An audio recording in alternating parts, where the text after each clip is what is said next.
I just wanted to mention and check in with people about seasonal depression. You know, it's we're into the spring, actually close to the summer. I'm still using my heat on cold nights, and some of the nights are in the 30s and 40s around here. It's also been raining off and on for like the last month. You know, just constant rain, damp and cold. And so, you know, being a seasonal person or someone, you know, actually suffering from bipolar, it's important to sort of regulate yourself and do things to make you help you get through tough times. Because I've had, like, I've been going through some depression. It's one of the reasons why I don't, like, I'll get into a mode where I'm just very creative, and then I'll start, like, posting a bunch of stuff and doing projects and being motivated to do things. Like, I'm going to, you know, transfer this, so I'm going to do that, and I'll put that on there, and I'm going to do this, and I got this idea for here, and I found all these 4-track tapes, I'm going to put those on there. And sometimes you do that. But, like, I have lately just been into a depressive state, in depressive mode. And a lot of that has to do with the weather and just, you know, the cycles of whatever, but also about the world. You know, you start, that starts to bog you down. You start to worry about that shit, like, and it makes you sad when you see that stuff. You don't feel motivated to do anything creative, and that's the hard thing. And so, like, I would like to talk to anybody who's a creative person who sometimes suffers from depression, one sort or another, like either seasonal depression, bipolar, or just like is fed up with the way things are going in the world. You know, it just seems like there's a lot of tension everywhere. So it's been hard to get motivated to do things, especially when doing creative things might actually sort of make things worse for you, because you are reminded of things that might get you depressed. Like if I'm doing a music thing, I get depressed that, like, you know, gigs are hard to come by now, and that when you play a gig at a bar, there's fucking 19 televisions there with sports on. And I don't know if you know this, but I'm not a big sports fan. Okay, I just think it's asinine. It's like insane, the amount of sports that they're just, and it makes sense because that's how we got fascism. You just put a bunch of sports and beer, piss water beer and sports, shitty music, and cell phones. Smartphones, you'd be on your phone in your car, in your toilet, on the toilet. You can't take a shit without your cell phone, and the cell phone's telling you the sports scores, and then you have your shitty fucking piss water beer, and that's how they get you. And then some guy's like, hey, I understand you. And then you follow him. Just fucking dumb. Dumb. So I understand if things are a little bit tough, but that's why I do YouTube, because like doing a project is very therapeutic for me. Like, it gives me a sense of purpose, but it also, like, allows me to share some of these things that I have, you know, because I felt like by sharing them, it sort of makes it easier for when things, I feel like when they get thrown out, you know, like after I pass on, I know my daughter will do what she can to save and to keep a lot of this stuff, but like, it's not worth saving, you know, to be honest with you. Like old 8-track tapes, you know, those are going to go in the dumpster, but like I love them. I have them here. I have all my broken 8-track tapes here. I got a suitcase full of broken records. You know, like, these things are hard to throw away for me. And I don't know why. You know, it's not quite a hoarding situation, although it's, you know, starting to look like that with piles and piles of stuff. But it's the hoarding mentality, I think, that I have. And it's a lot of that hoarding mentality is due to loss for a lot of people, including me.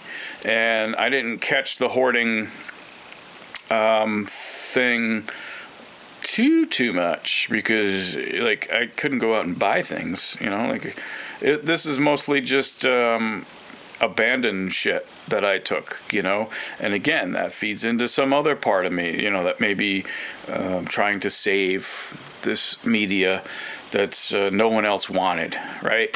That kind of thing. And these are the motivations for people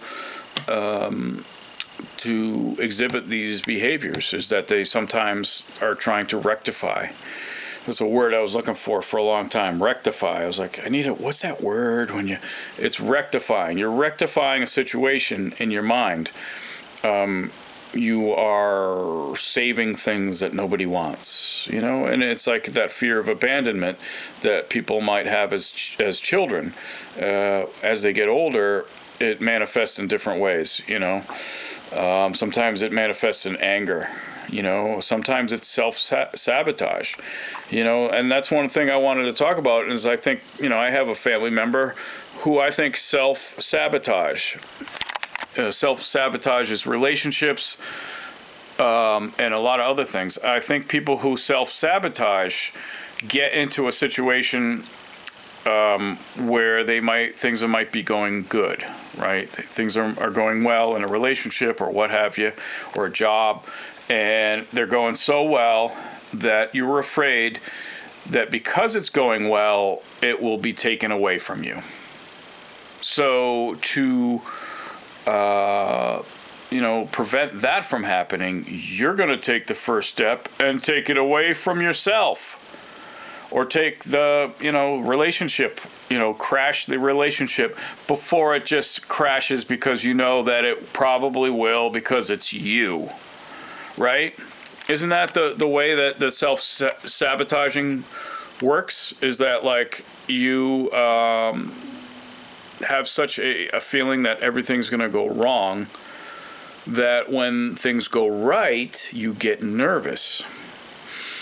And to sort of make things normal again, you're going to fuck it up.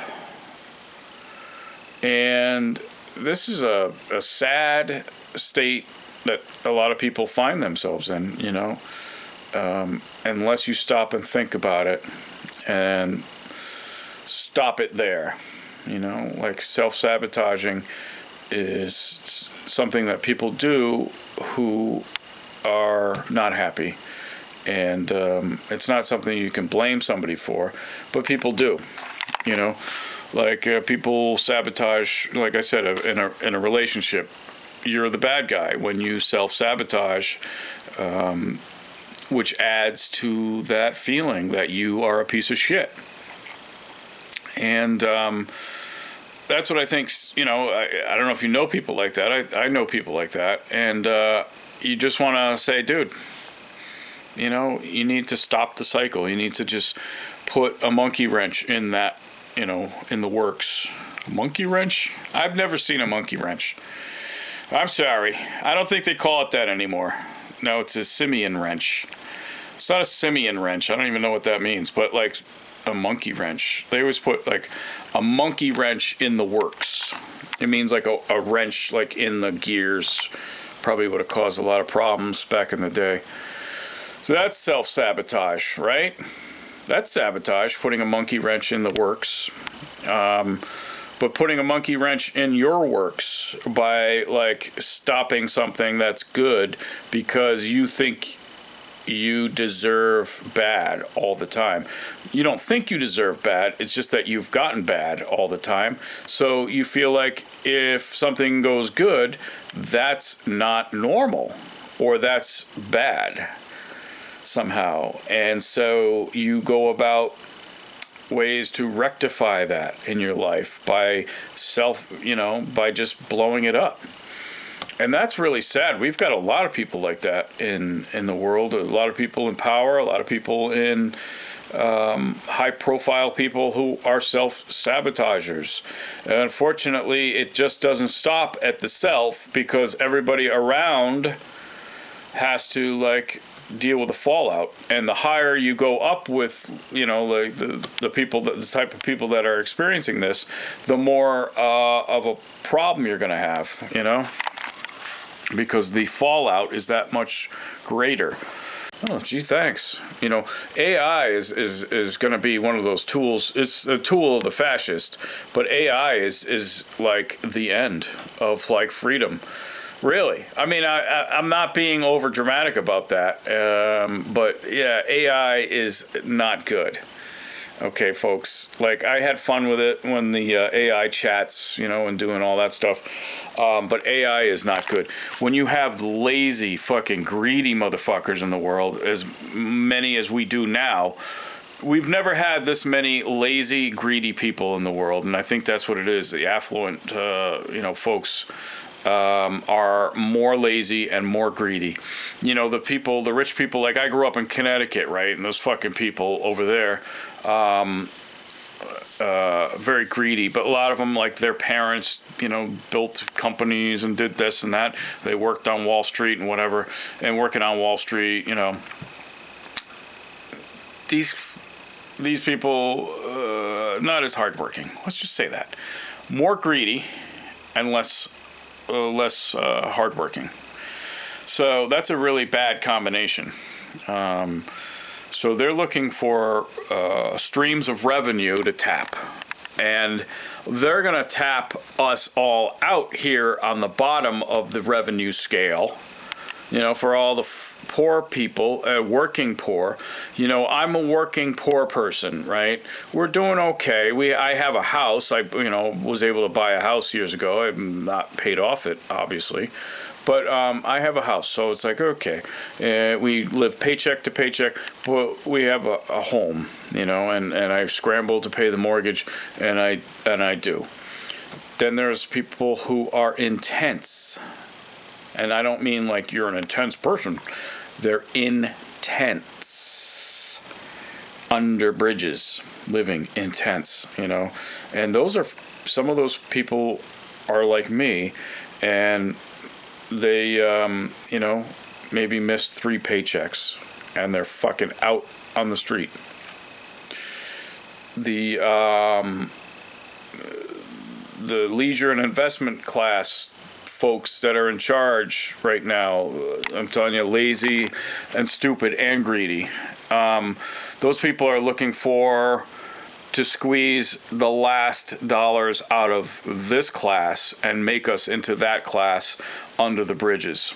And people get angry, and it was a phenomenon that I never saw 20, 25 years ago, which was people on the street corners, in front of Walmart, in front of just wherever, a supermarket, just on the median, you know, and every town and city, there are people looking for money, and it gets irritating to some people. But my response is, if you don't like people doing that, then don't fucking force them out there. Don't force people into homelessness. Don't force people, like, you want to help the working class. You really do. Right? Because we're the people that are doing shit. We're paying we're paying taxes at a rate that is not really fair. So we're a revenue source right there for taxes, and we're not going to be a revenue source under a bridge. You know, you have to take care of your working class because we're actually doing the fucking work. You know, and a lot of the work was done by people, low-wage workers who are gone. You took all those folks out, so we're just going to automatically fill those jobs. We're just automatically going to build factories. These people are fucking high. You know, they're like, yeah, we'll just make it American factories. Oh, yeah, an American cell phone. You know, which is another reason why not to, like, have a smartphone, is because it's, like, it's probably made in prison by fucking children who are shackled to work tables, you know? Like, come on.